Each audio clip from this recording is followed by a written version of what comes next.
this year, 18,000 next year? We had not done that. We weren't aware of how the county was going to approach it, so presumably we would amend our budget and then push half that sum ahead to 2019. Okay, so we would cut that down and only pay half this year and half next. Okay.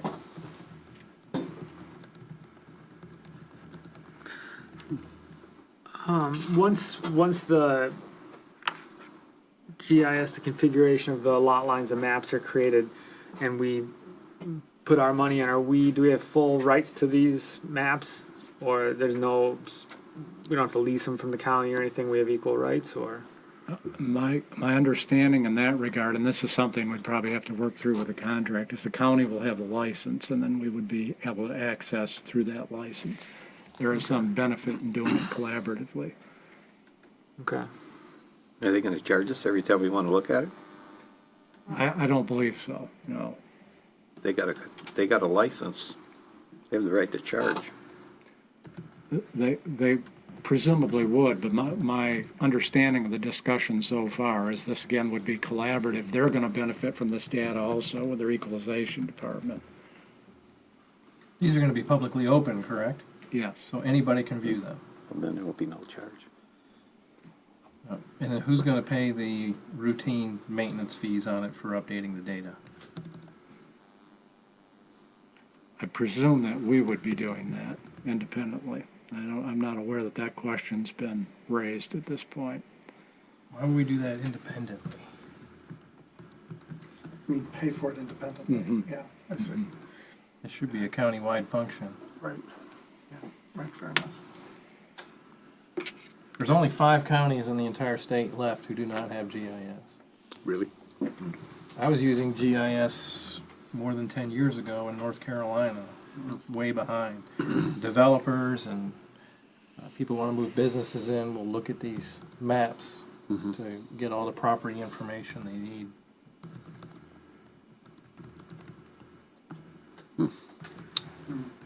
Well, that's good to know. Yeah, it's very beneficial, as long as the county's going to do it well. Well, and to that end, some of the questions that are emerging, I think, would relate to content of the contract. So if individual board members have concerns, questions about what might be in the contract, please let me know and we will try to address that. Well, I think he's hit one right now. It's, you know, in the future, as there are changes and they have to adjust this, who's paying for this?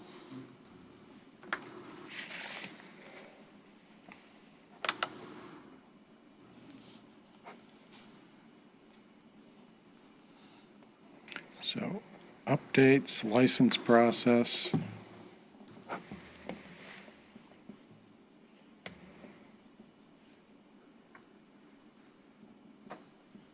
Any other comments? When's the deadline for this, Bob? I don't know that they've established a firm deadline. Okay. There's a desire to move ahead, I think, quickly if possible, although with all the parties involved, that's a relative thing. So you think the formula is based on parcels of land?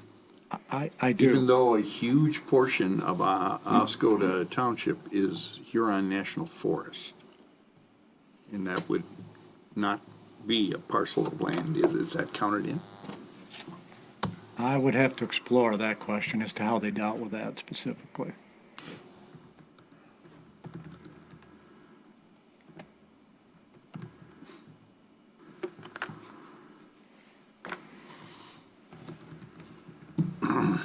Any other comments or a motion? Was it emotion or just motion?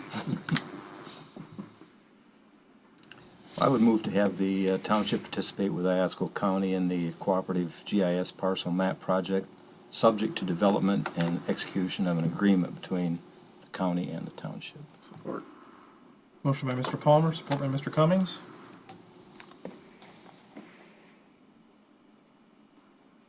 Roll call? Mr. Gasky, Yes. Mr. Byer, Yep. Mr. Nordine, yes, Mr. Palmer, Yes. Mr. Cummings, Yes. Mr. Weed. Yes, motion's passed. Next, Michigan Municipal Executives 2018 Winter Institute. Yes, I've attached information regarding the Winter Institute, which is the the Michigan Municipal Executives is the primary association that folks involved in the local government management profession participate in. I usually attend one of the two primary sessions. There's one in the summer also. This year, the winter session is in Ann Arbor. It goes from January 30 through February 2nd. The anticipated cost for attendance, including lodging, is $750.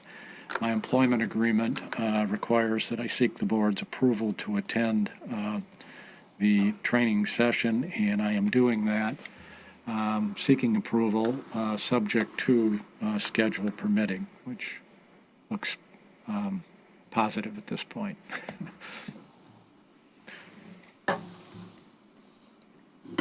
Are you attending the cybersecurity session? Is that a suggestion? Yes, I am. Good.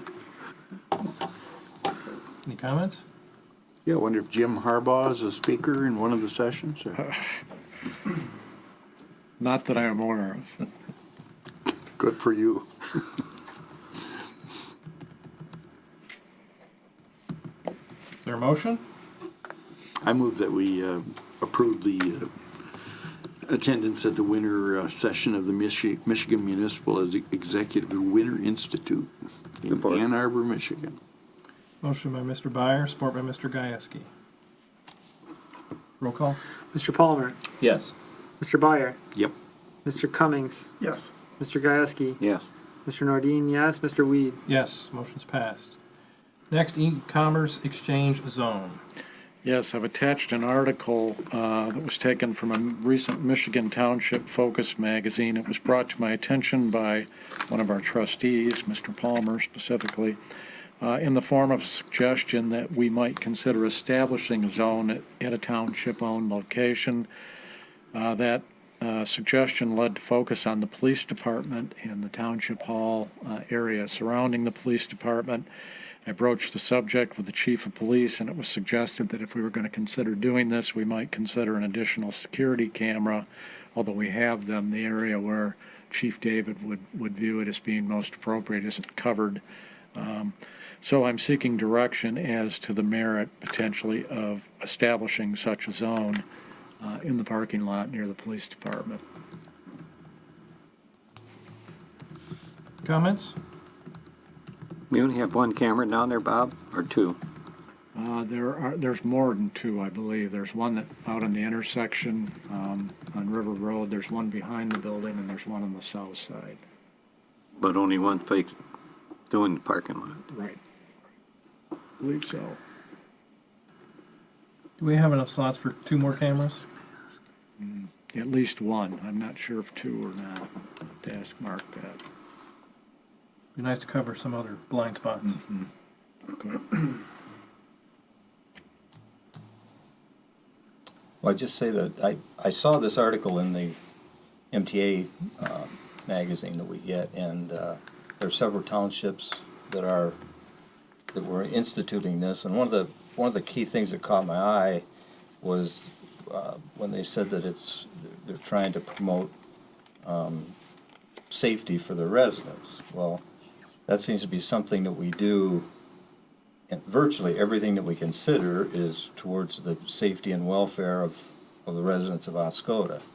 And with the idea of this e-commerce, this is something that's increasing every day with more and more people buying things online through Craigslist and various other electronic media.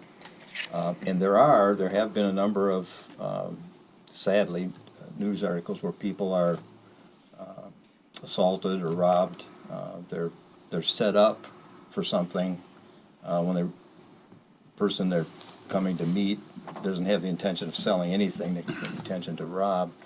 And it occurred to me that having something located behind the police department, if somebody's communicating that they want to purchase something, and if the person on the other end is planning something devious, if you say, well, let's meet behind the police department, we have a 24-hour police department, that might derail somebody's plans that we're sort of up to no good. So I thought it was, it's a simple thing. You simply put up 2 signs.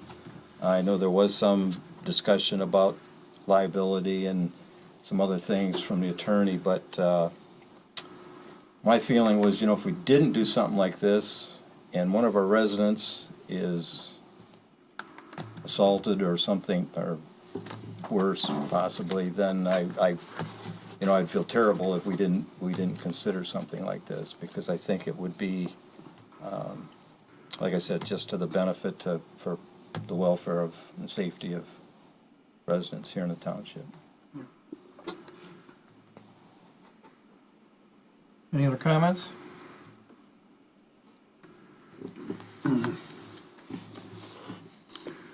I make a motion, we install 2 additional security cameras, up to 2,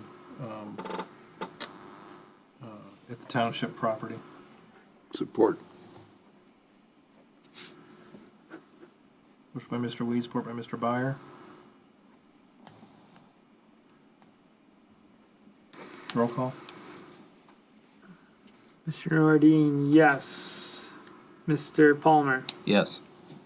Mr. Byer, Yes. Mr. Cummings, Yes. Mr. Gasky, Yes. Mr. Weed. Yes, motion's passed. Regarding the e-commerce zone, I guess we're gonna put out some kind of notice about this. Is that the intent? And, but specify that our police department does not have manning within the facility 24 hours a day. I think the way it works, you put 2 signs up in the parking lot, designate 2 parking spaces for this e-commerce zone, is what the article suggested. And I would suggest that we try and get this out to the public so people are aware of it, and also keep our police department updated that, people will be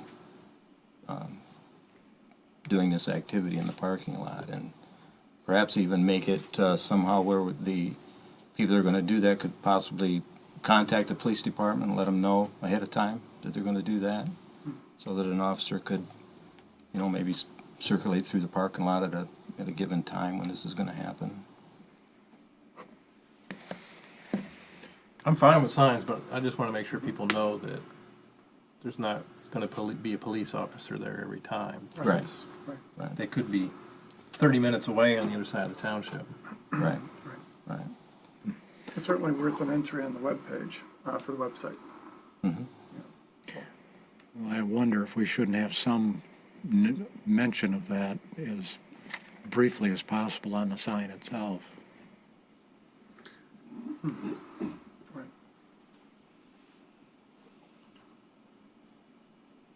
So we can take a look at that and maybe come back with a suggestion as to verbiage. Okay. So as far as the e-commerce area itself, we'll postpone this until we've got the verbiage. Okay. And I would point out too, there's nothing stopping citizens from doing just what you propose currently. Right. Right. Just makes good common sense even without a sign. Right. And by not having signs, we don't, without the invitation, the possibility of liability is not there.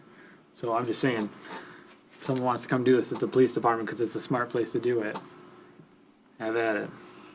But that's not an invitation. All right, I make a motion that we postpone the e-commerce zone designation until the next meeting. All right.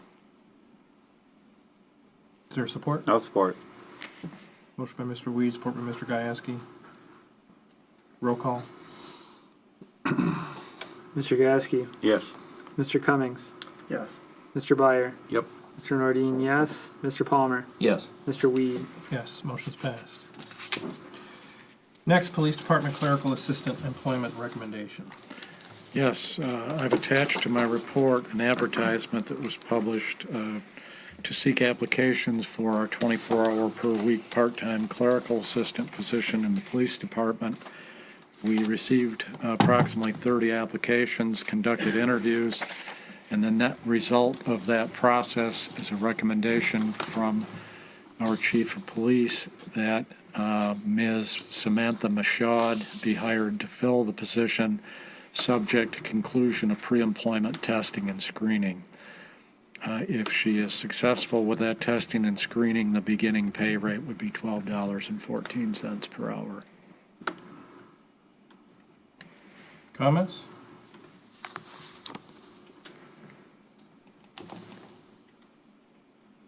Is there a motion?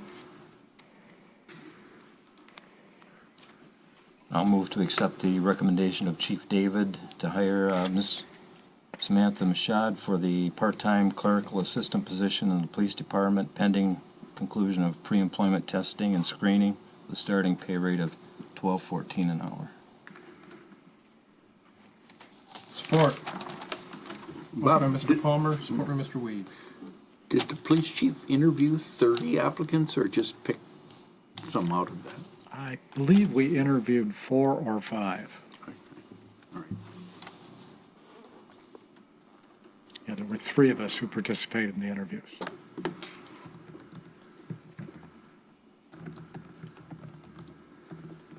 Roll call?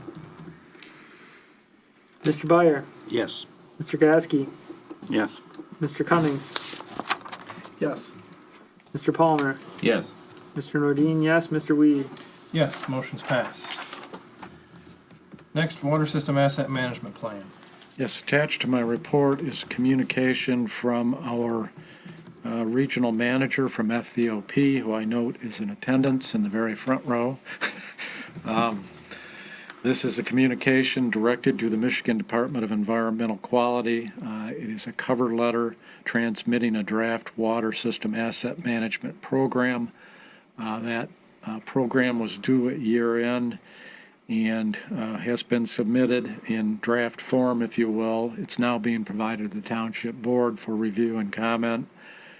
It was suggested to me that in reviewing the document, a particular attention should be paid to Table 3, which sets forth level of service goals. So we are seeking approval of the draft water system asset management plan, subject to any modifications deemed appropriate by the board.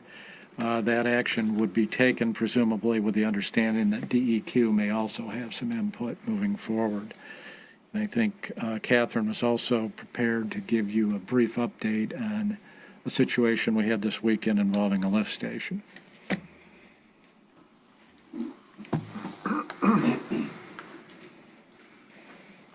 Good evening. So, starting with the Water Asset Management Program, this is a requirement of the Safe Drinking Water Act. Basically, a lot of these components have already been submitted to DEQ in various forms. If you'll remember, in 2016, the Township's water system capital plans were submitted to DEQ. Oscoda Township participates along with the other members of the Huron Shore Regional Utility Authority in a reliability study that's updated every 5 years. That has been submitted to DEQ and includes some of the asset inventory information. Basically what the DEQ is looking for is kind of the same thing they're looking for on the wastewater end with asset management, is that they're asking you to parcel up what your level of service goals, what your assets are, what condition they're in, what type of risk is associated with them, and whether you have established capital plans to address any concerns or insufficiencies. And then the final component is a rate study. The township had last, to the best of my knowledge, done a rate study in 2005. One has not been done since then. That is not something that I would undertake as part of my portion of the asset management program, and would be something that would be best done possibly with the engineering firm that you just retained, if that needs to be done in the future. But just to look at where you are at in relation to this, to help head off some of the types of catastrophic failures that other communities are experiencing. So the document is kind of a boilerplate. The DEQ actually put out a template to address these types of issues and to the types of items that needed to be included in it. If you look at Table 2, which is the water asset inventory, basically because you are not producing treated water but are purchasing as a wholesale customer from Huron Shore, your assets are limited to the pipe that is in the ground, the valves and fire hydrants that are associated with that. In the reliability study that was done and updated in 2015, there is a breakdown by size of pipe, and there is a subsequent breakdown by pipe age and material, but they don't actually compare those to each other. So I can't say I have this many feet of 4-inch pipe that was put in this year and it's made out of this material. So that's something that is probably gonna have to be broken down further in order to update this document going forward. And that would be something that would involve a significant review of all the historic records and all the construction records and plans that the township currently has, and there may be some issues, especially if there are voids in that information from, for example, the Air Force Base, because I know that there's been some concern about the records that we have available from that area. So that's one thing that will probably need to be addressed going forward. As far as Table 3, the level of service goals, these are basically administrative goals. These are pretty boilerplate, common type responses to these, but I wanted you to look at them in regard to, especially, for example, customer complaints. Now, this would not be for an emergency. This would be, for example, if a customer were to call in and say that they had experienced rusty water at their home or had a concern and a question about water quality, that the response time would be within 2 business days. Obviously, emergency response is different. If you look at response time for customer service, which is farther down there, customer emergencies within 8 hours of receiving the report, or 8 hours advance notice of planned service interruption, those would be maximums. Those would not be minimums. Generally speaking, your emergency responses are within 1 hour. But that you need to have established something that gives you a little bit of latitude in the event that multiple emergencies were going on, that you could have a little bit more leeway to respond to them after triaging which ones needed to be addressed first. Your water supply is from the Huron Shore Board, and you have some goals as far as your distribution system. We currently are flushing water mains annually. Valves are exercised during that flushing process, and the frequency that is attempted is 1/3 of them every year. And there are quite a few units, if you go back to the asset inventory, there's quite a few units as far as fire hydrants and valves that have to be exercised as part of that. The capital plan, which is Table 4, is derived directly from the previously approved capital plans. There are no changes in there from that. They're just put into one continuous table. So that is in, basically with the plans that were approved in 2016, and also with the current year, budget year capital plan for the water system. Table 5, which is a 10-year budget, is a template that has a 2% inflation factor. I discussed this with Mr. Stalker and used the 2018 budget as the basis for the current year. And obviously there are some projects in there that are not going to carry over. For example, engineering fees in regard to the USDA water main expansion only occurs in this year. It does not carry forward in the budget. And there are other items like that. Items such as contracted services for taps, obviously that number was increased because of the planned expansion of the water system and has dropped back down to what has been the annual average for the year after that, and then going forward had a multiplier. So these, as it says on the bottom, are for estimation purposes only. This is not something that the township would be bound by, but basically that the DEQ wants to look at as a tool. And like I said, the last piece of that would have been your rate study, but a rate study has not been done recently. And so this may be something that the township will look at going forward, depending on where you are at with the projects that are related to your capital plan and to the water system. Does anybody have any questions?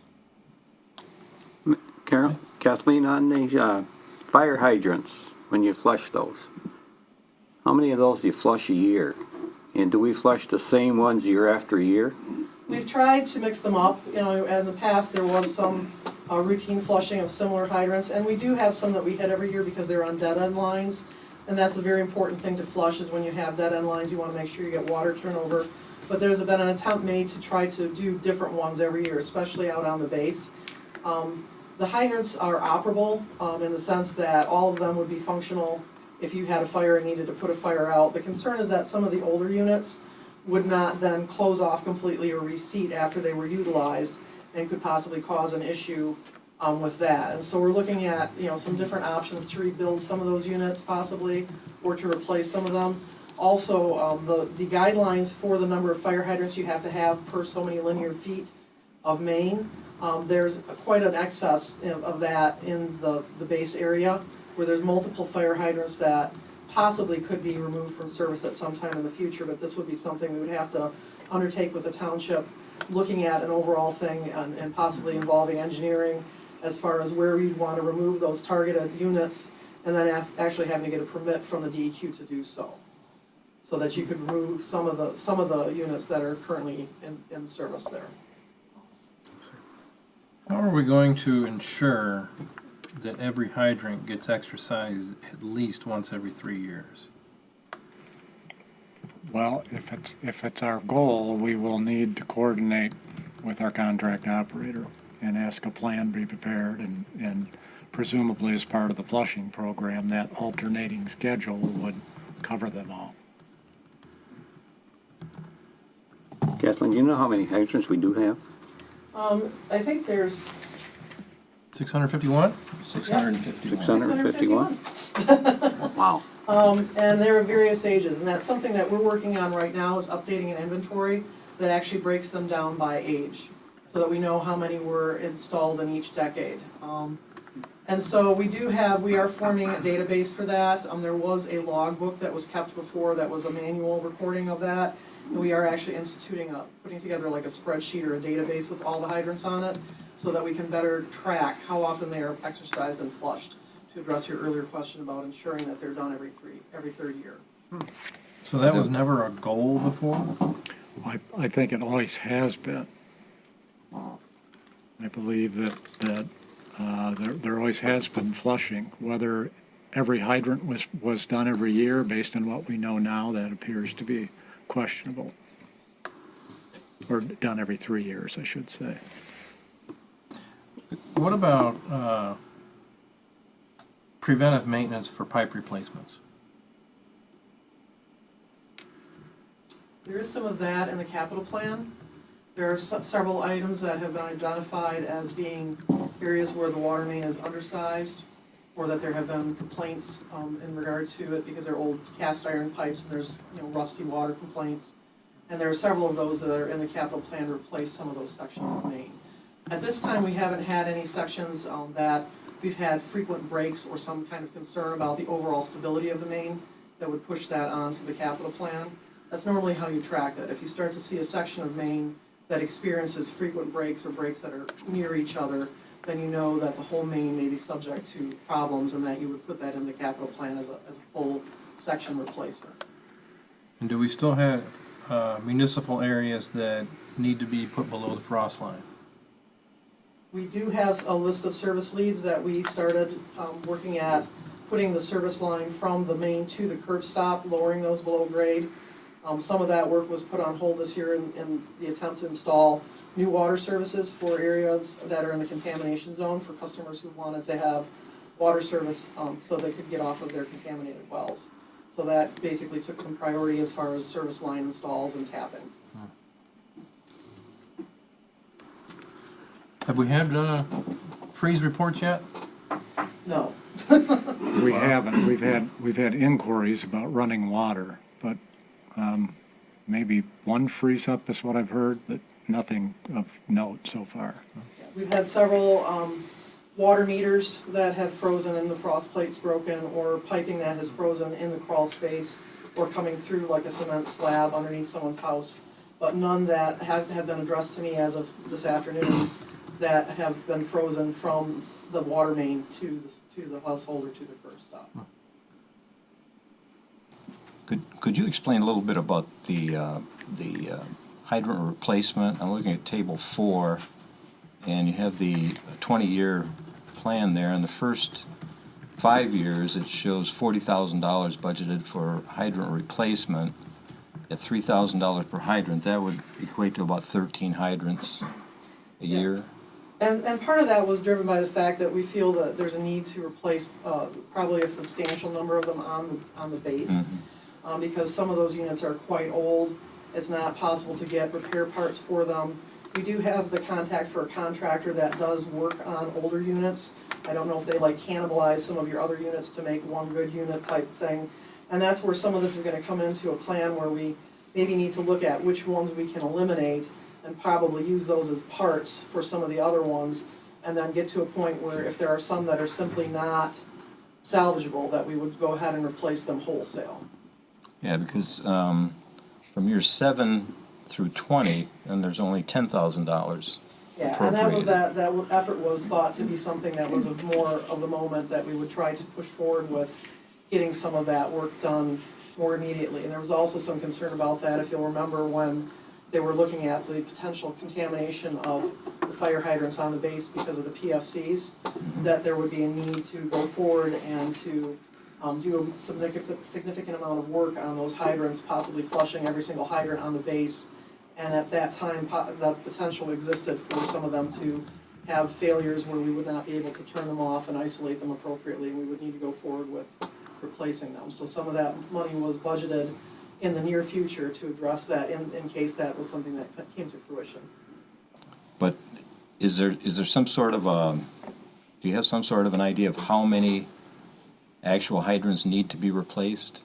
Because at this rate, if in the first 5 years at $40,000 a year, that would be replacing 13 hydrants, would only replace in 5 years some 60 hydrants, and then from year 7 through 20, if we're only appropriating $10,000, that only replaces about 3 hydrants a year. Yeah. That certainly, over 20 years, we would not be replacing all of the hydrants. And no, we would not, because the lifespan of a hydrant is 90 years. 90 years. And so there are some on the base that are quite older, that are maybe in poor condition, that we would address, but a lot of them that were installed in the 70s and 80s maybe just need some preventive maintenance, or, you know, some parts replaced on them. They would not need to be completely replaced. And so some of that $10,000 going forward would be that maybe a couple units would need to be completely replaced on a semi-annual basis, or you know, infrequently, and that the rest of that money would be for repairing the remaining ones that would need to be addressed. But they definitely have a long lifespan. They're very reliable technology, but like I said, the oldest units, the problem is going to be that we may not be able to get replacement parts. And the valving and the actuator and the seat that actually closes that off so that they stop flowing is the part that is not the body. The outer body is fine, but those interior working parts can become corroded or not seat properly. And what happens then is, if, especially say in the winter, if you had a fire and you had used that hydrant and then it could not be shut back off, it would continue to leak and it would freeze. And so that is the big concern, is that you have to be able to shut these off appropriately. And the other thing is, even if the hydrant didn't freeze, that you could possibly cause water to fall, you know, to be on the street and cause ice and other, you know, negative consequences like that. So it is something that we are definitely looking forward to working through with the township and getting together a plan to address those issues. Anything else? Do we have hydrants in stock? We have several in stock. I think we have 3 right now in stock.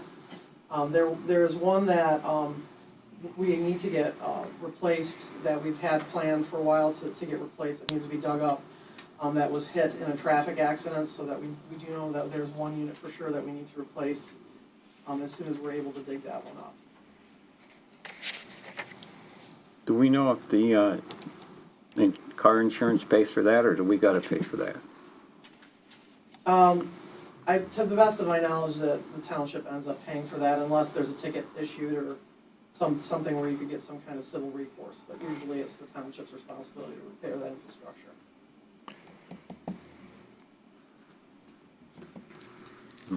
However, hydrants are constructed with what they call a traffic ring.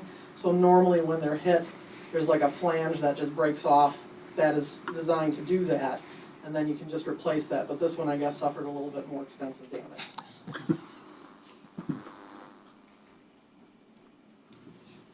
Any other comments?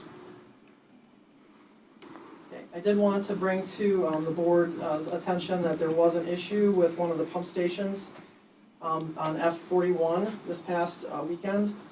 The pump station was checked last Tuesday. Everything was fine. We do, under contract, check those twice a week. So that would have been on the 2nd. On the 5th, which was Friday, when they went to check that pump station, the pump station dry well, or the area where the pumps are housed, was full of sewage.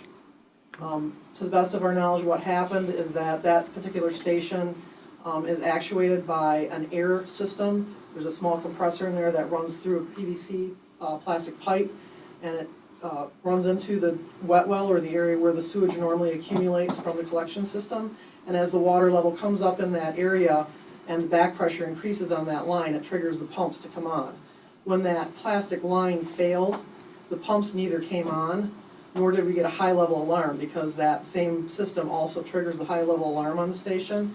And then because that line had failed, it created a space between the wet well and the dry well where the pumps are that allowed sewage to flow back into the dry well once the level came up above that line. And so that was found, like I said, Friday morning. Immediate steps were taken to try to get that pump down. That canister is approximately 18 feet deep. So we tried to use local resources in order to do that. We were unable to just because of the depth of the canister and the amount of head that was, had to be provide suction against to get that material out of there. We did end up mobilizing city sewer services. They have been the contractor that's been working on the sewer cleaning and televising for the SAW grant. They did come up from Saginaw to do that on an emergency basis. They were able to get it drained down.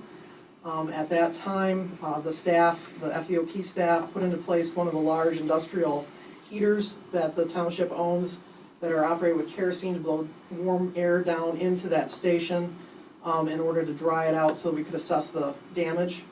We did have an electrician from Alpena come in to do an initial assessment. A lot of the electronic components suffered corrosion because of being submerged in sewage. However, we were able to get the pumps to operate manually. So at this time, what we're doing is that pump station and another pump station, which is upstream from it and discharges into that area, are both being operated manually and observed on a several times each day routine basis by FEOP staff, and then operated manually in sequence so as to prevent any type of further flooding. We did not have any sanitary sewer overflow, so no sewage was released to the environment or to the creek or to the river or anything like that. But like I said, there is going to be some cost associated with repairing this pump station. It's possible, although we can't ascertain, for sure, that plastic line is located near the top of that canister, about 4 feet below grade, and there's a possibility that condensation in that line froze and caused it to break because of the extreme cold temperatures. So we were thinking that is quite probably the cause. So we'll be following up with Mr. Stalker, providing him all the information and any invoices that are related to this. And I don't know if in the future the township will choose to pursue some type of an insurance claim in regard to this situation. Is there not a fail-safe for that? As I said, the air system itself is the one that provides the high-level alarm for that system. Those systems, there are only 2 of the stations in the township that have any kind of remote dialer on them. The other ones have a light on the top and an annunciator or horn that basically sounds and goes off, and it has a sign there that says, if you see this light on, please report it to dispatch, basically. Because that airline failed and there was no back pressure, there was never anything that sensed that there was a high level in that wet well. And so that is a fault in the design of that system. And it's something that, we would be looking forward to working through with potentially Spicer or Rowe as we go through, the lift station assessment as part of the SAW grant, and maybe modifying these controls or adding additional controls to prevent this type of situation from happening in the future. You know the age of that station? I do not, but I can find out. Anybody have any questions?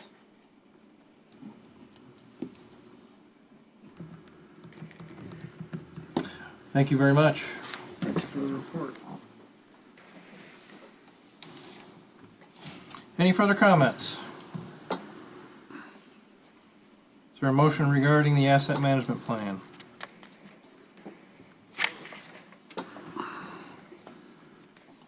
Well, I would move to approve the draft water system asset management program for Oscoda Township, subject to any modifications deemed appropriate. Support. Motion by Mr. Palmer, support by Mr. Cummings. Roll call. Mr. Cummings, Yes. Mr. Gieske, Yes. Mr. Nordine, yes. Mr. Palmer, Yes. Mr. Byer, Yes. Mr. Weed. Yes, motion's passed. Next, the SCBA donation request.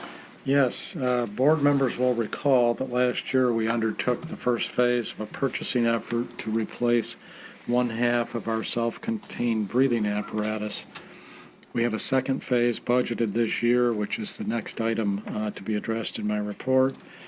Fire chief has indicated that the purchase of new equipment prompted inquiry from at least one regional fire department about making our surplus equipment available for the use of that department.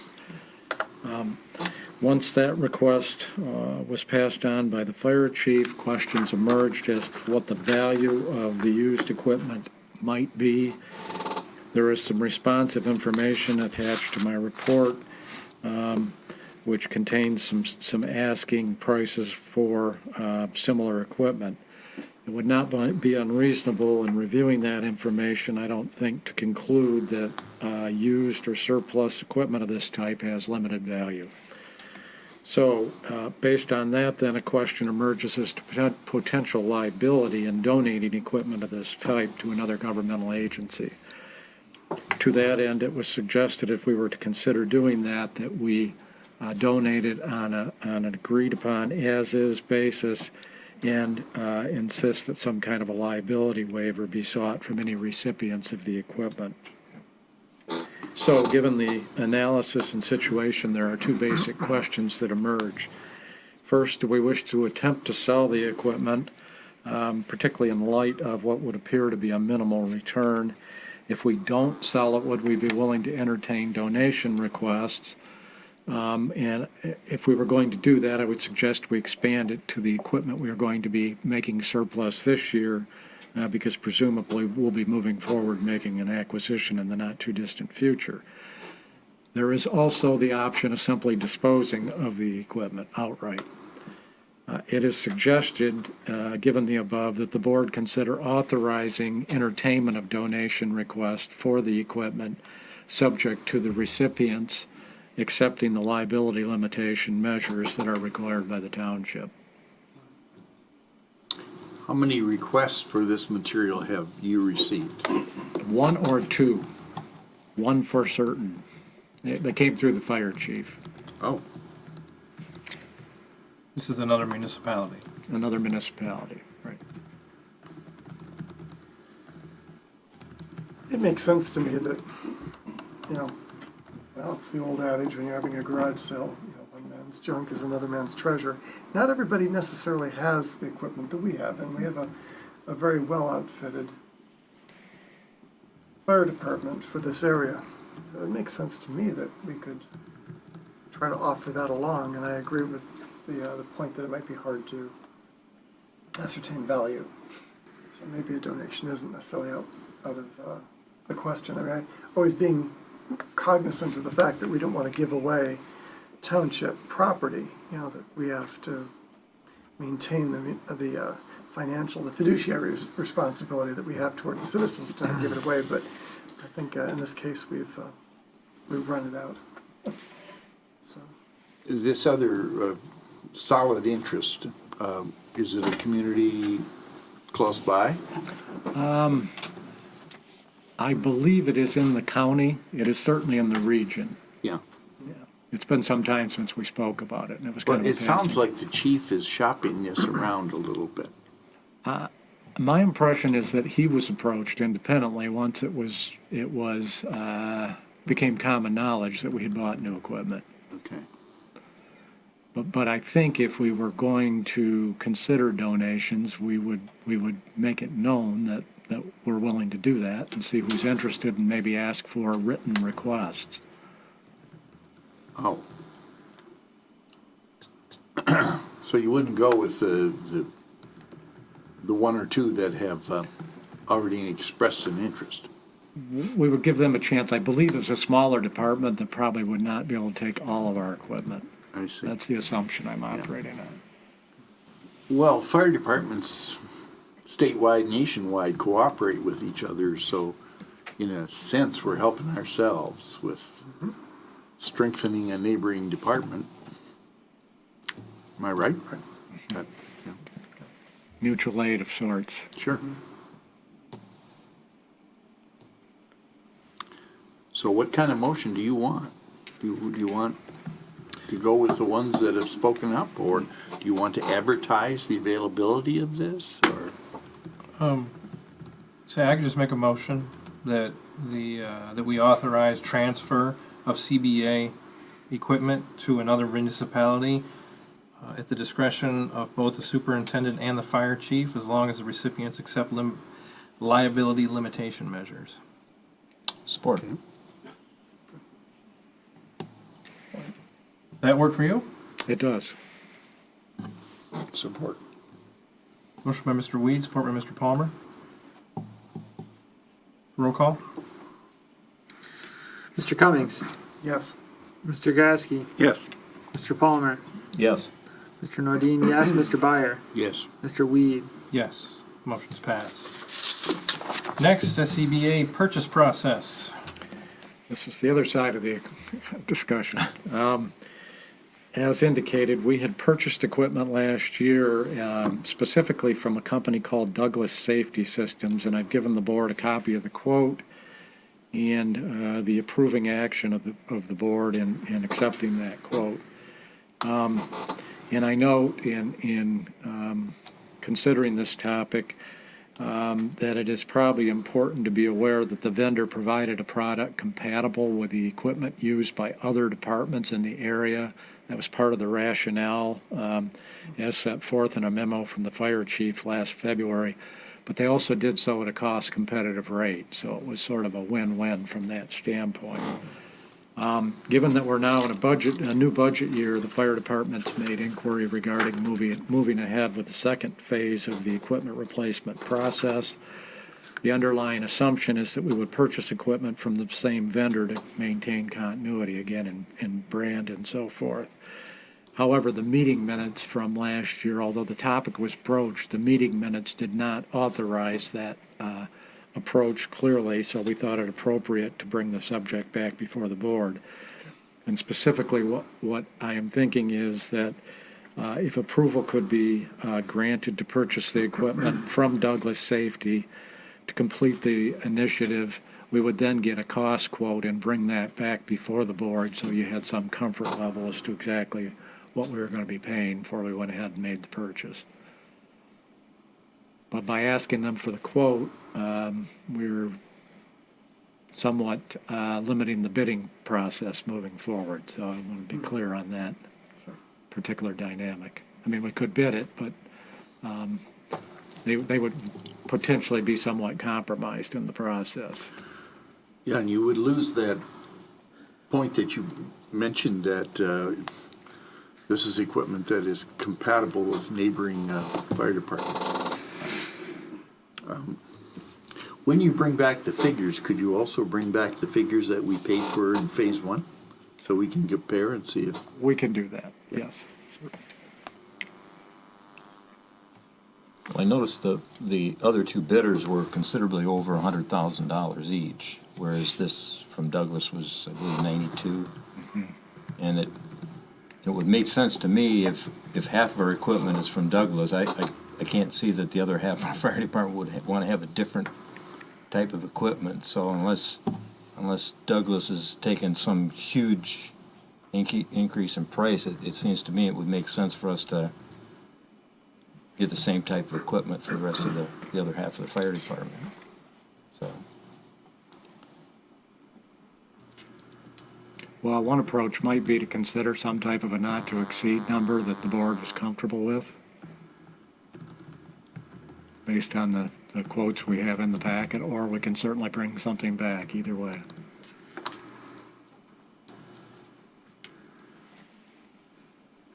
Is there a motion? I move that we go ahead with phase two from the Douglas company. And Bob get prices from them and report back to us. Support. Motion by Mr. Byer, support by Mr. Cummings.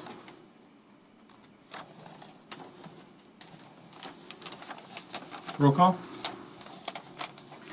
Mr. Cummings, Yes. Mr. Byer, Yes. Mr. Nordine, yes, Mr. Gasky, Yes. Mr. Palmer, Yes. Mr. Weed. Yes, motion's passed. Next, Community Center Operations Plan. Yes, I touched on this a little bit earlier. There is an operations plan in the packet that our Parks and Recreation Director updated. We've had one in the past and thought it was appropriate, since we've made some changes, to consider presenting an updated version of that document. Part of what prompted that particular initiative was the discussion at the last advisory committee meeting, wherein it was suggested and endorsed that we implement a walk-in punch card process that would give folks a discount as compared to the regular pricing for the walk-in rate if they purchase a punch card. That concept is described in a memo from the Parks and Rec Director and also incorporated in the operations plan. So we are seeking approval for the operations plan, subject to any changes that the board deems appropriate, with the understanding that it includes that walk-in punch card concept. Comments? When would the punch cards take effect? As soon as we can make them available. Okay, so it wouldn't be next year. Okay. The report seemed to indicate that. That's why I was asking. And this doesn't undermine anything that we currently do with memberships or with anything else. It's not a conflict in anything we've promoted or advertised about the use of the OCC. So would these not be available for this season then? Current? They would be. It would That's be. the would intent. be. There would not be in a conflict. Is there a motion? All right, well, I move then that we adopt the community center operations plan with the walk-in punch card as proposed by the Director of Parks and Recreation. Support. Motion by Mr. Cummings, support by Mr. Gieske. Roll call? Mr. Byer, Yes. Mr. Cummings, Yes. Mr. Nordine, yes. Mr. Palmer, Yes. Mr. Gasky, Yes. Mr. Weed. Yes, motion's passed. Robert J. Parks Utilization Report. Yes, we are required every other year to fill out a utilization report and submit it to the Department of Treasury. The library was obtained through a public benefit transfer. Our library director has prepared an updated report. There is a cover letter and the report itself, which would require execution by the township supervisor if the board was amenable to proceeding. I note that I did receive a question regarding whether the report referenced regular use of this room for board meeting purposes. It does not. We certainly could add that if desired. Comments? Yeah, just, I guess, a basic question. I didn't get from the report whether we were exceedingly within some type of a compliance or an objective or something that we were trying to go for. When we provide a report, I usually have an idea of, is there some line at which we're trying to show we are exceeding, or, it's usage, so where do we stand? Would we need What's to the amend it? target, sort of? Exactly, yeah. What are we trying to prove, really? We are frankly just trying to meet the requirement that we report every 2 years. There is no threshold in the regulations that, So they want to make sure we're still doing business and, exactly, that we're still using it for the purpose of which it was conveyed to. okay, fine enough. Then I don't think it makes any sense to have to go and change the report then. I mean, it's maybe a small point, but I don't think we're not violating the spirit of the intent. So, If I understood that, this goes on for 30 years? We have to do this report? Yeah. And then at the end of 30 years? it's your, I'd have to look at the agreement. I presume we can renew as long as we've been in compliance. Another 30? Hopefully. Yes, right. And I did notice, I don't want to go into it here, but in the quitclaim deed that you provided, there's some interesting language in there that might apply to some other issues that we're dealing with. Found it interesting. Certainly would like to talk about that. So this report is for 2016 and 17. Correct. Okay. I move that we go ahead and okay this report for 2016 and 2017 to be submitted to the Department of Education. I'm the guy that asked Bob if this new use of one room, roughly 2 nights a month, is in the letter, and should it be? And we didn't come up with a final Department of Education, and we're using this for government. Although hopefully government is an educational experience, but would we be hurting ourselves or helping ourselves? I think we'd be helping it. I mean, it's actually 4 meetings Yeah. for the planning board and the ZBA Sure, also. right.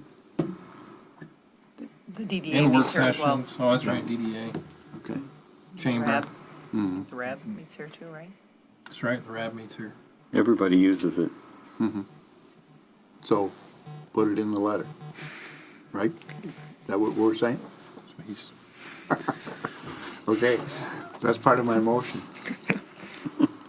Support. Motion by Mr. Byer, support by Mr. Weed.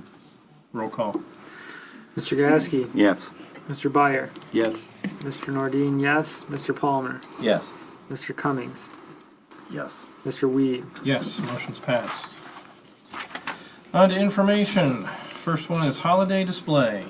Yes, has been the case for many years. Our decorations on the Township Hall property included a nativity scene for the holiday season. Unlike past years, there were a number of questions and concerns voiced by community members, including one inquiry as to whether the township would entertain other kinds of displays on our property. We received correspondence, which is attached to my report, from a foundation raising concerns regarding the nativity scene, and a letter was prepared and transmitted in response. Along that line, I note on the board table that just recently we received correspondence from an organization essentially espousing a differing view than the original correspondence. So just for purposes of everybody's information at this point. So the scenario, particularly now that we have the other party involved, does appear to raise policy questions that the board will need to consider in addressing this matter. It would seem that a direction needs to be established as to whether displays of this type are going to be allowed on public property, hearkening back to the request from a resident to use our property for a purpose that would be similar. If we were going to do that, we would presumably need to have some type of guidelines established. An alternative might be not to allow displays of this type.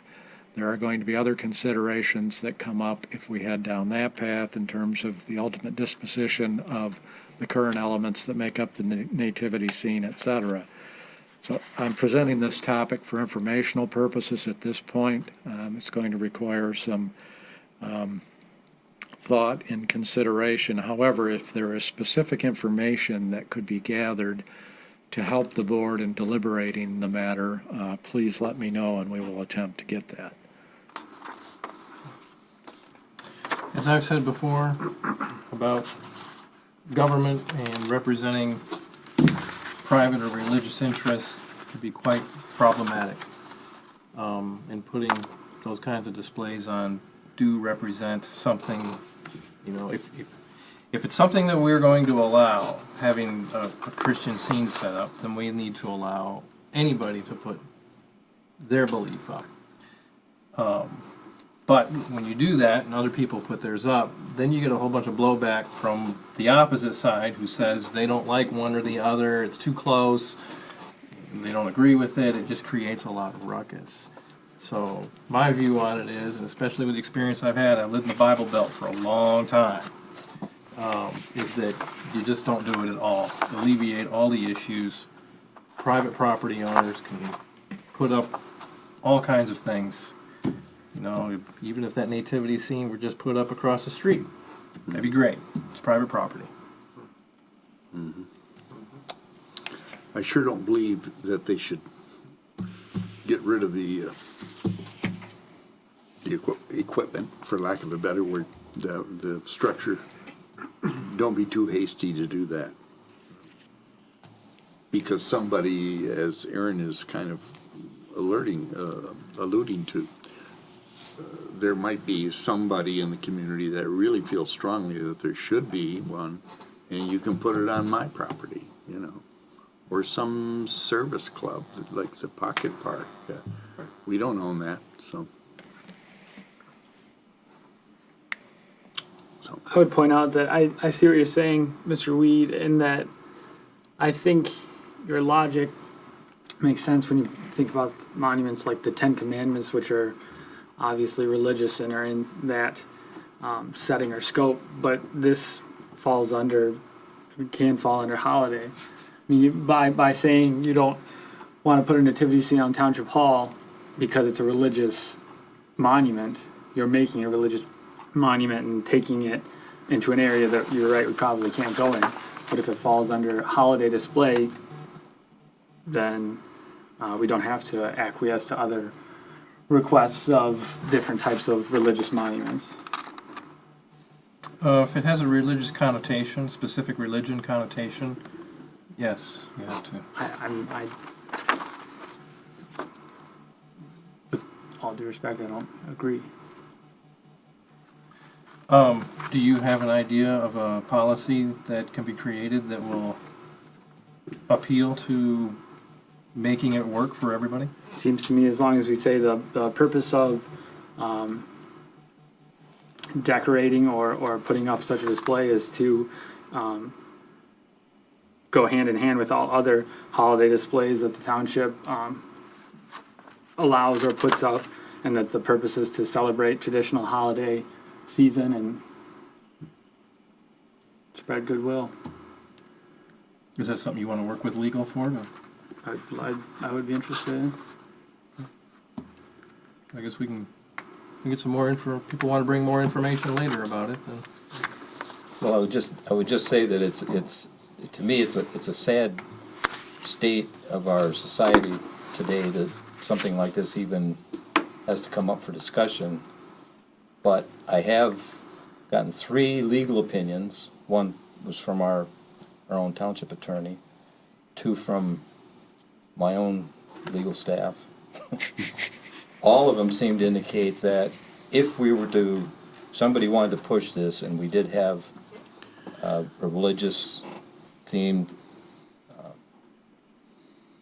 thing on our property, on township property, we could be sued, and we more than likely would lose. It's pretty sufficient case law that that's the case. Now, I know this last correspondence we got seems to indicate otherwise, but I'd be a little reticent to just jump on the back of somebody that comes in saying that it is totally constitutional, because my understanding is that it is not. And Isn't that somewhat what we're doing with the first letter that we got? We jumped right to it to say this is totally unconstitutional on just as skewed or biased a claim? I'm sorry, say that again now, what? Isn't your hesitancy or reticence to take the word of this most recent letter because of their claims, is that not what we were doing along the lines of when we got the first letter to spark this conversation?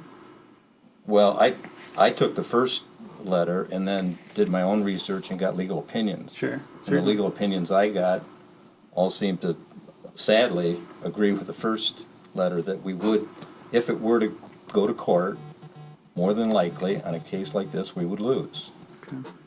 Based on case law. Now, I'm not a lawyer, I'm just citing to the board what various legal opinions that I was able to ascertain. And I like seeing the nativity scene there. It would be a sad day if we have to take that out, but I think, to Mr. Weed's point, one of the things you have to do if you have a particular religious thing that somebody else wants to have a different religious theme put on, and now we've got a lot of different outside entities coming onto township property, that could become a nightmare. I don't think it would be a good move. I think it would be simpler to just not put up the nativity scene. We can have our Christmas tree, we can have a snowman, those kinds of things. I just think going forward, the nativity scene is gonna create more problems, and I hate to say that. I'm all in favor. I just say it's a sad commentary on our society right now that's the position we're in. If it truly is a sad commentary, we are, as the seven of us, are feeding into that notion. We're perpetuating it. Well, like he said, case law. I've consulted similar resources, and I've heard case law that defends. I would just say that it is not. I truly believe it's not as open and shut as it's been presented since we got this letter. I don't think it's as open and shut as it's been presented before we got the letter. It's been talked about many times on this board, and I just do not believe that it is that black and white. I think there's more than one opinion, and I think we need to do the due diligence to fully comprehend all the possibilities. Well, I'd go along with you on that. If we get some other legal opinions that say otherwise, that are above board, and look at what actually is the law and what the consequences would be. Then I'd be all if they say yes, you're no problem, you won't have a problem with it. I'd say put it up. But I'm just afraid that is not going to be the case. Another issue I have is that we have a lot of important business that needs to get done, and expending a lot of man hours into a religious display, I think, is not wise use of taxpayer funds or the amount of time it'll take away from other projects we need to accomplish. So, Does anybody here know a county commissioner from Alcona County that I can contact? Because Alcona County's is right there at Right on the 72 and corner, 23. right? Yeah. Right there on county property. I'd like to talk to Alcona County, see what their output is on this. I don't know any of the commissioners up there. I'll have to go out and knock on the door, I guess, see the treasurer or somebody. Yeah. I have a couple of ideas, John. I'll talk to you about. Sure, certainly. all right, so first meeting in February, would you want to bring it up then? Certainly. Okay, so people can bring their information to that, and we'll discuss it again.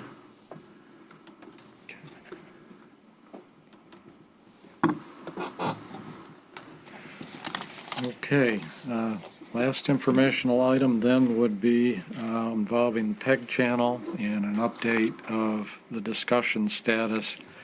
The board had previously requested that trustees Byer and Cummings work with myself in establishing an agreement with MIC-TV. That discussion was prompted by, you might recall, the company had submitted a budget proposal, and we were going to sit down and hammer something out that would be brought back to the board, and then ultimately, presumably, would need to amend the contract agreement with the company as well. At this point, we've had several meetings with representatives of MIC-TV, and we're expecting another in the not-too-distant future. We do not, however, have a final budget to present. And at our last meeting, question came up as to the fact that the discussion is going on a little longer than we had thought.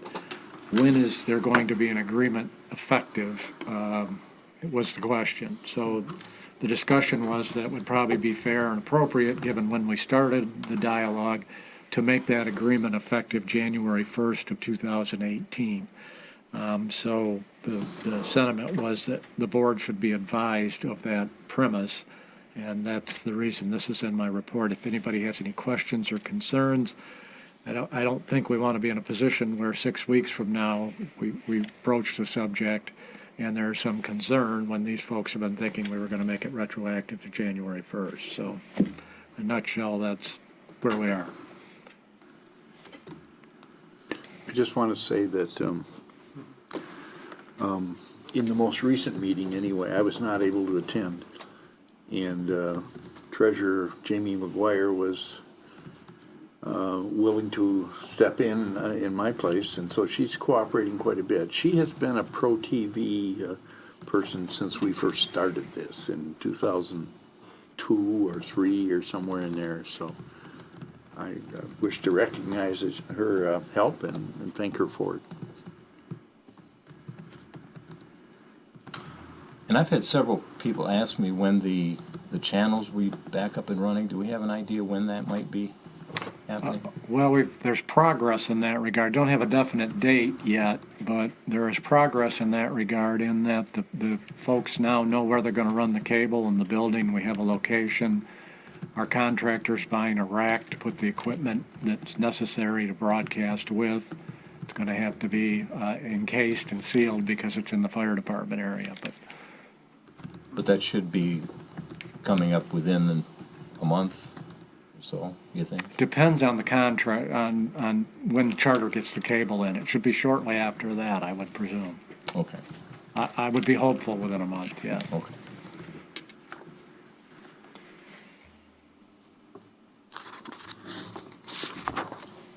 All right, then on to real estate RFP. Thank you. Based on action taken by the board at the November 13th, 2017 meeting, an RFP for the Township real estate broker was issued on November 22nd, and that had a December 22nd deadline to submit. The only difference from the June solicitation that this RFP did was basically to split the 12% commission equally between the seller, the selling agent and the buying agent, or I'm sorry, the listing agent and the selling agent. So the RFP was distributed electronically to local real estate offices as well as to the Northeast Board of Realtors, who then dispersed to their full membership. There was a deadline of December 15th for questions on the RFP, and I did not receive any questions by that deadline, nor did I receive any proposals by the December 22nd deadline. So that being said, I did receive an inquiry from one agency on or around December 31st, inquiring as to whether or not we had actually received any proposals. As of writing of the report, I'm not sure if any other board members have received any feedback. So, and actually following, I guess, writing this report, I did speak to one other local agency who said they were just busy and not able to submit a proposal within the deadline, so. I guess at this time, I'm looking for the board in regard to what direction you'd like to go now. Would you like to reissue the RFP? I mean, it doesn't cost anything besides a little bit of time to reissue. We talked before about possibly auctioning the properties. That would still be an option. That one company that I had spoke to had indicated their suggestion would be the August timeframe, so there's still plenty of time to do that. I guess my other question would be, is if we're going to do the auction avenue, would you want to solicit proposals from other people in regard to the auction concept, or just go with that, the one that I had provided information for before? So, looking for some direction, I guess. Comments? Well, I would say I did talk to one of the realtors, and they had a mix-up internally in their office. They said they are interested in this, so I would like to suggest that we reissue the RFP with the same terms and conditions. I feel the same way, Mr. Palmer. I feel like it didn't really seem to me that it was going to be a problem to try to do this between the two holiday dates, but if that has posed a problem, and whether that be shortage of staff or whatever, then I'd like to try this one more time, but albeit a final time. I mean, let's try to make this go. I mean, I'd like to see the properties move forward, but I also don't want to spend all of your time reissuing these proposals. But I'd like to try to see this go forward, and if that doesn't prove to be productive, then we go down the road of considering alternatives, auction, whatever. Yeah. I'm ready to go for auction. I am We've too. put it out twice. Okay. I don't want to spend any more time on this. I understand the viewpoint as well. You talked to a real estate company that had a mix-up in their, Inter office. yeah, but they're Follow up. interested. Yes. And Ann mentioned, I don't know if we're talking about the same real estate It's a company. different company. Well, we've got two that are right on the edge of jumping in. Let's not, Well, I just said that the one that I spoke to that said that they didn't submit a proposal because of time constraints didn't tell me that they would if you reissued it. So that's, that's not what was said, just that they were busy. And it slipped past. that's what they And I- mean, isn't And it? I think I being the didn't- time of the year it was just before Thanksgiving and then the Christmas holidays coming in maybe, kind of mess people up. I would really like to see I like to promote, try and help our local businesses whenever and wherever we can.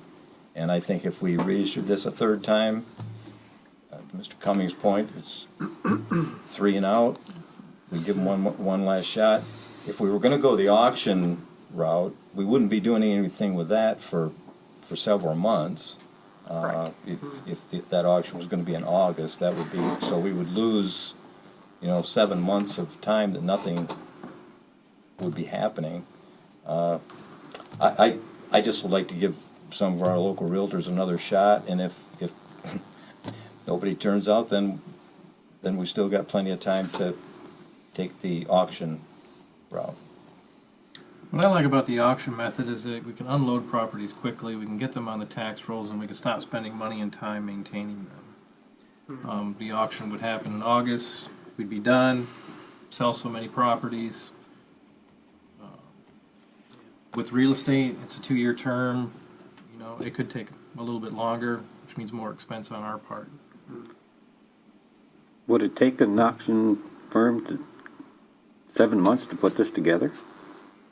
Probably not, but if we go the real estate route, It's we're in a gonna take 2-year time. contract. And there is some sort of prep time, I understand, with the auction, signage, and inspection of the properties. Not to mention if we were to do an RFP. I mean, I would hate to get into the position of doing another one of these. I don't want to get our backs up against the wall on an auction and have to wait a whole nother cycle. And Yeah. I think we've wasted a lot of time to this point. I want to be very cautious with wasting any more. I guess the answer to your question, Martin, is it doesn't take them 7 months to auction and I'm No. drawing a blank on their name, I'm sorry. To prep this to put it together? It's not that it takes them 7 months, it's just that their typical auctions occur in August. So he said he has a listserv of, over 2,000 people that are looking in August for properties to be for sale. So his recommendation is to wait until that time frame to put them up for sale. It's not that it takes that long to get them to the point of marketing. It's just that's when this The deadline. group, where he usually advertises to them, and it involves other state auction properties. So it's just How the many best of them audience. auctions does he have a year then, Ann? One? I believe just the one. I mean, maybe he has smaller ones. I mean, this is his main one. It was his, we could do it at any time we want, but his recommendation, if you want people, to get the most people vying for the properties, bids go up, that kind of stuff. I mean, they're not gonna go out and check out the properties in the middle of winter in this kind of weather, so. I understand yeah. that, yeah. But he suggested August, and I believe I provided that, those emails from him before that explain that rationale.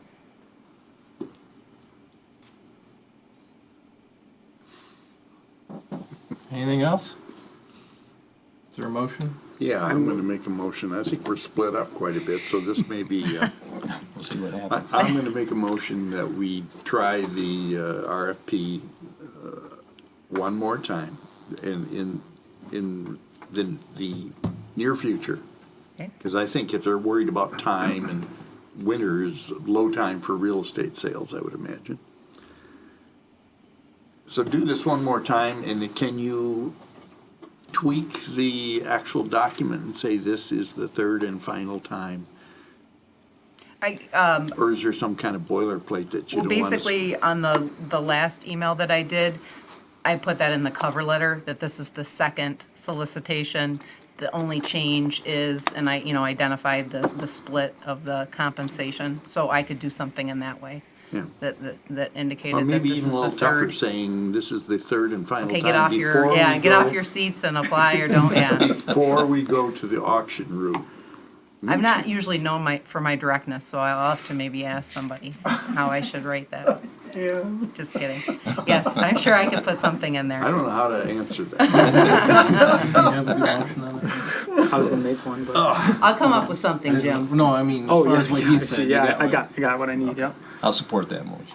Motion by Mr. Byers, support by Mr. Palmer.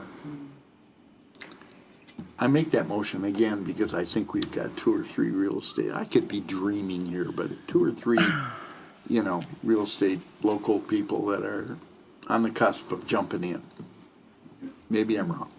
So I'll say, I mean, my hesitation with that, the reason for my vote will be, we've heard that through the grapevine a few times now, and I'm not Yeah. confident. I've been Okay. burned. Fool me once, type of deal. okay. Roll call. Mr. Gasky, No. Mr. Cummings, I'm gonna put another coin in the slot machine. I'll say yes. Mr. Byer, Yes. Mr. Nordine, no, Mr. Palmer, Yes. Mr. Weed.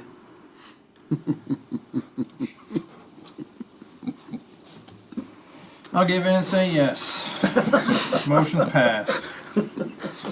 Okay, so just for clarification, I'm doing the 12% split, same exact RFP besides the you know what or get off the pot kind of a language and, right. Okay, You don't Thank have you. to talk dirty about it.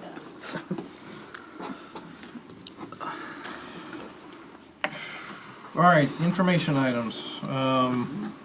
Wordsmith District GAC plant. okay, thank you. At the December 11th meeting, the board acted on several matters as it relates to the installation of the new Air Force GAC treatment facility to remove PFAS contaminated groundwater on township-owned property. At this time, as the board knows, the Air Force is proposing that the GAC plant will discharge the treated water into the storm sewer system located on Skeel Avenue, which eventually outfalls into Vanetton Creek. In order to establish a baseline evaluation as it relates to the condition of the stormwater pipe that the Air Force is proposing to utilize, the board authorized City Sewer Cleaners Incorporated to perform a televised inspection of the pipe. The amount approved was a not to exceed $20,000. The inspection was completed during the week of December, and a written report, flash drive with video inspection, and final invoice have been received by my office. According to the representative from City Sewer that performed the inspection, the condition of the pipe is good, with no major issues with cracks or root intrusion. There was approximately 4,245 feet televised, and I'm sorry I forgot to bring the actual invoices with me, but they did equate to a roughly $6,300. So, the exact amount, $1.50 per square foot. There was no, they had given us a price quote of if they had to clean the pipe or anything like that, and there were no obstructions that were hit. They were actually able to inspect all of the pipe except for about 200 to 300 feet, basically where the pipe makes a turn at F41 and goes towards the outfall. They couldn't locate a manhole in that area in order to access, and their cord only goes, so many hundred feet. So there was a short span there that they weren't able to televise. So I do have the thumb drive that has the actual televising of the pipes, and it does look good. So that's my update. Well, I'm glad we did that because that gives us firm knowledge of where we stand with our underground infrastructure for this portion of it. And to know that if there's further discharge, we are not contributing to liquid leaking out from our pipes. Absolutely. I think it was a very prudent investment. Yep. Good for us to do our due diligence. You got it. All right, on to other. The Oscoda Asable Senior Building Authority. Included in the board packet was a letter of interest from Mr. Lee Mertz in one of the open positions. I note Mr. Mertz is in attendance this evening.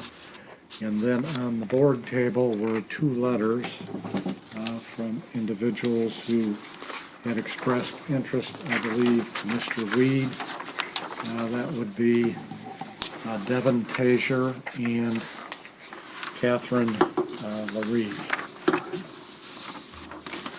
What this will do is give us 4 members on that board. One of them, by that board, will determine who will then become an alternate, so that we've got that board fully manned for the first time in at least a year. So there's room for all 3 of these applicants? There is. Okay. Yeah. They'll just Good. need, when they meet, to determine which member wants to be an alternate. So the one remaining right now is Jeremy Spencer. We recently lost a member, Mr. Bob Hodges, who really put a lot of time in that and seemed to enjoy that. Very involved. Yep. Not just that. Right. So, I make a motion that we approve Lee Mertz for Senior Center Building Commission member. Support. Motion by Mr. Weed, support by Mr. Byer. Roll call? Mr. Cummings, Yes. Mr. Gasky, Yes. Mr. Nordine, yes. Mr. Palmer, Yes. Mr. Byer, Yes. Mr. Weed. Yes. Motion's passed. Next, I make a motion that we approve Catherine Larrivee for the same position. Support. Support. Motion by Mr. Weed, support by Mr. Palmer. Roll call? Mr. Cummings, Yes. Mr. Gasky, Yes. Mr. Palmer, Yes. Mr. Nordine, yes. Mr. Byer, Yes. Mr. Weed. Yes. Motion's passed. Next, I make a motion we approve Devin Tazier for the same position. Support. Motion by Mr. Weed, support by Mr. Byer. Yes. Roll call? Mr. Cummings, First again? it's random. Ms. McGuire was first. Oh, I see. Feeling like the deck is stacked against me. Yes, that's totally fine. Mr. Byer, Yes. Mr. Nordine, yes. Mr. Gasky, Yes. Mr. Palmer, Yes. Mr. Weed. Yes. Motion's passed. Thank you for volunteering. Really Yep. appreciate it. Thank you for your support. Next, Road Commission update.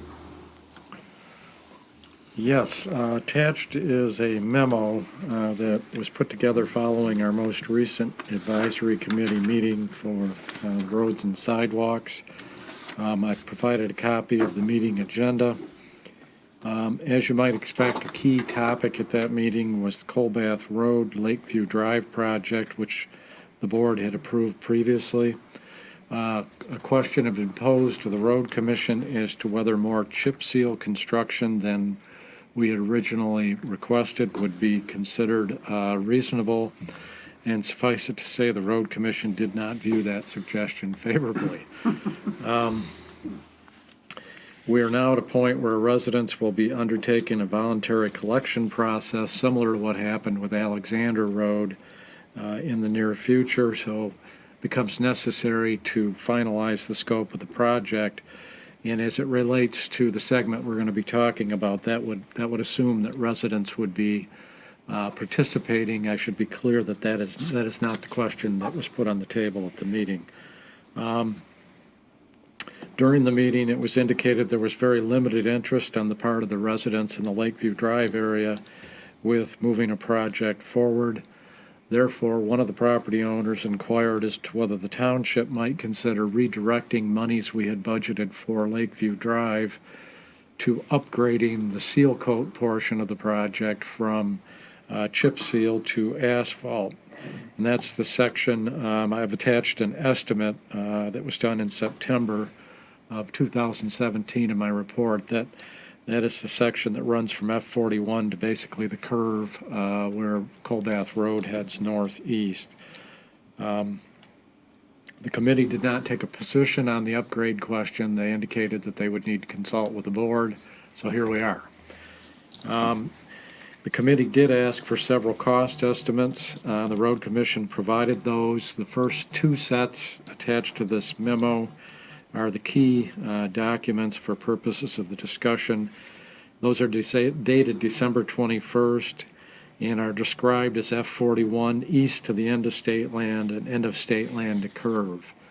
And that would be on the north side of the road, the state land. On the south side, the state land goes all the way to the curve. So if you look at the map, there's potentially a little confusion about that description. But those two estimates, when combined, equate to the original estimate of September 25th.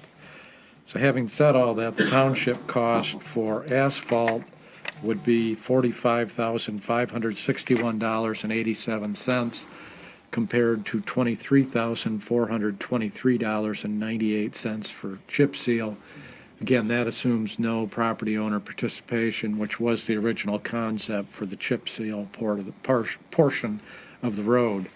The road commission did give us an estimate which breaks it down, assuming that there would be a special assessment on one half of the road, the north half where the property owners abut the property, and that's the difference between the 35% estimate and the 52.5 versus 17.5 estimate. In considering the topic, the board should be aware that the funds approved for the original Lakeview project amounted to $30,257. There would have been a special assessment district established, so we would have been reimbursed half that amount over time.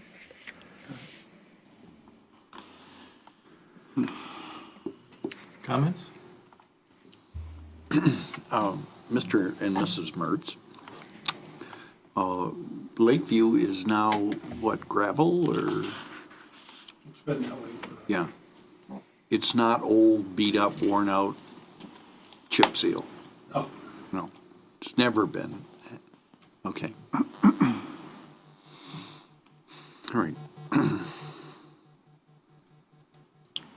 Did you have anything regarding, you weren't at the last meeting. No, that's another meeting I wasn't able to make. Right. So I didn't know if you had any comments regarding the portion of the road commission's, or that portion that was No. deemed to be chip seal. Well, I guess my thought is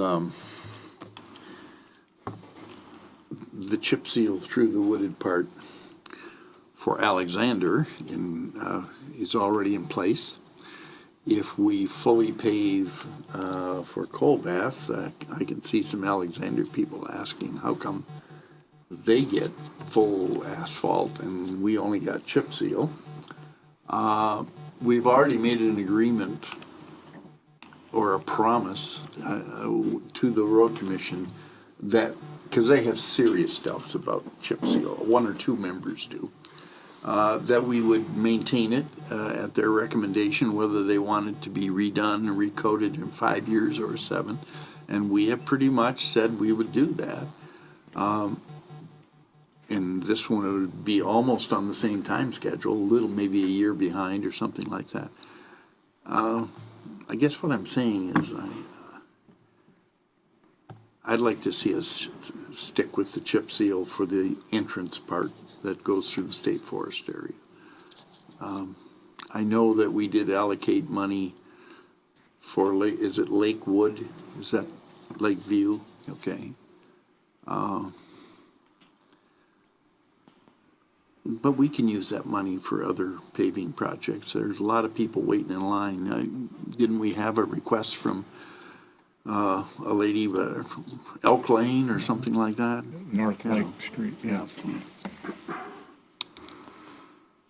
My one man's opinion is to stick with the chip seal for the entrance part and go with full asphalt for the rest of Colbath if the residents agree to step up. So Will the road commission do this, the chip seal? they will. I wondered that too. I thought what you were saying is that was kind of off the table. They will do the original segment, which goes from 41 to the curve. But we had asked if they would extend it further, and they do not want to do that. Oh, I see. Okay. I agree. So if we do chip seal for just the first roughly half out to, as far as the curve goes, from the 41 to the curve, the first roughly half of that is chip seal. Then the remainder of the road is asphalt, where the private property starts. So that they get the kind of road that they're asking for, but we also have some sort of cost savings so we can apply it to other projects, because we are so far behind on roads and sidewalks. Not because of us, but because of our road commission. And I think the first thing I said is valid. Some people think I'm a worrywart on this, but Alexander kind of broke the ice, and they worked really hard and did a super job, and all of a sudden, the entrance road through the forest, if you will, gets fully asphalt paved, and they didn't get that, you know. But they've done the lion's share of the work, not to degrade anybody else at Colbath, but as I said, breaking the ice and getting her done, and they did a marvelous job of drumming up the money and so forth. I'm really impressed. So I think this is a kick in the butt for them if they don't get the same treatment as Colbath might get. I have no problem with Colbath people. I'm probably getting myself into huge trouble, but that's what I think, so. I just had a quick question, Bob. Did the road commission explain why they had a beef with the chip seal? They reiterated what they have said before, essentially, and that is concern with durability and the fact that it has to be maintained on a regular basis, and no long-term guarantee that that's going to happen, kind of thing. And it never was maintained, Tim. I mean, a lot of chip seal was used back in Air Force days, in roads, you know. We've had one road commissioner or maybe even the director engineer have said that we are kind of overbuilt on roads. I don't know if that's true. I don't know if I buy into that, but we didn't maintain them. They were put down and they were never recoated again. Yeah, I'm happy to take the opinion here of the folks that have lived and seen this, but I mean, is it fair to say that maybe the road commission is just overstating this and they just simply don't want to do it? I mean, if it sounds like the maintenance concern is their main leverage point, but I'm hearing that we haven't maintained them and yet they're not in disrepair, I'm kind of confused as to. Yes. I think we all are, because I'm receiving conflicting information. Okay, so it's not just me. A well-maintained chip seal road can outlast an asphalt. Well, good to know. Because you keep building it. Right, yeah, you keep layering it on. Exactly, yeah. Okay, thought I'd ask. Any other comments? Is there a motion? Could I speak out of turn for a moment? I just want to know what this motion is going to be. I heard you try to explain these, but I'm confused. Would you be talking about chip Seal coat, yeah. to the first home or to the curb? First home. Because that was what I thought came about in our meeting. If it wouldn't be all asphalt, could we at least start the asphalt from the first home, not to the curb, and start it there so that the people that contribute aren't stuck on the chip seal? Again, I was not there. I don't know what All right. was I talked make the about. motion, we go with doing chip seal for the first portion through the strictly state land area. Once private property starts, it goes to asphalt. And that, just for clarification's sake, would be on the north side of the road. That's where the state land would end first. To Correct. private property, yes, okay. Or we could have asphalt on one side of the road and chip seal. Oh, Yeah. I'll support the motion. Just to cut that off. Just to shut it out. Don't get too far off key. Motion by Mr. Weed, support by Mr. Cummings. Roll call. Mr. Byer, Yes. Mr. Cummings, Yes. Mr. Nordine, yes. Mr. Palmer, Yes. Mr. Gieske, Yes. Mr. Weed. Yes, motion's passed. Next, Oscoda Sable Chamber of Commerce Snowbox Derby. Yes, we have a request, similar to previous years from the chamber, for various, support items from the township for the Snowbox Derby, which would occur on February 12th this year, weather permitting. My suggestion is that we follow our standard practice and approve it, subject to the provision of insurance, which is set forth in the letter. We typically require $1 million in insurance coverage, and the township is a co-insured party. And also the understanding that whatever support we will provide would be subject to any staffing limitations we have at that time. Comments? Motion? I move that we accept the request from the Oscoda Sable Chamber of Commerce for the Snowbox Derby special use request. Support. Motion by Mr. Cummings, support by Mr. Palmer. Roll call. Mr. Gieske, Yes. Mr. Byer, Yes. Mr. Nordine, yes. Mr. Palmer, Yes. Mr. Cummings, Yes. Mr. Weed. Yes, motion's passed. Next, we'll on invoice for Warrior Pavilion floor. Right, I did receive this invoice after the cutoff for the board packet for this meeting, but did want to get it in for payment if at all possible, instead of waiting until the next board meeting. So the work has been completed and inspected and everything looks good. So I'm looking for authorization to pay the amount as invoiced. Comments? Motion? Motion to go ahead and pay the way on carpet bill for Warrior Pavilion. Support. Motion by Mr. Byer, support by Mr. Weed. Roll call. Mr. Palmer, Yes. Mr. Byer, Yes. Mr. Cummings, Yes. Mr. Gieske, Yes. Mr. Nordine, yes. Mr. Weed. Yes, motion's passed. Thank you. Next, we go into public comments. There's a 4-minute time limit. Anyone may speak. You come up, please introduce yourself. Does anybody wish to speak?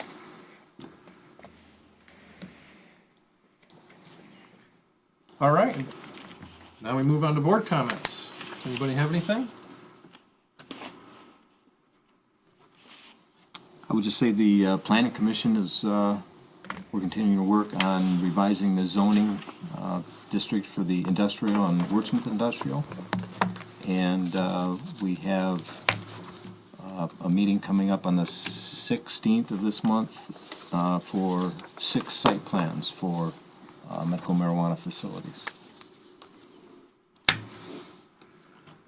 Anything else? I would like to go ahead and state a big thank you to Catherine Garnham and her team for taking care of that wet dry well on F41 that she talked about earlier. I think that the response measures were done very well. I'm just not happy that we're having these maintenance issues. That I think that the township needs to take a critical look at this infrastructure and make sure that we have good enough preventive maintenance plans in place. Fair enough. Anything else? Need a motion to adjourn. So So moved. moved. We are adjourned. Thanks for coming out.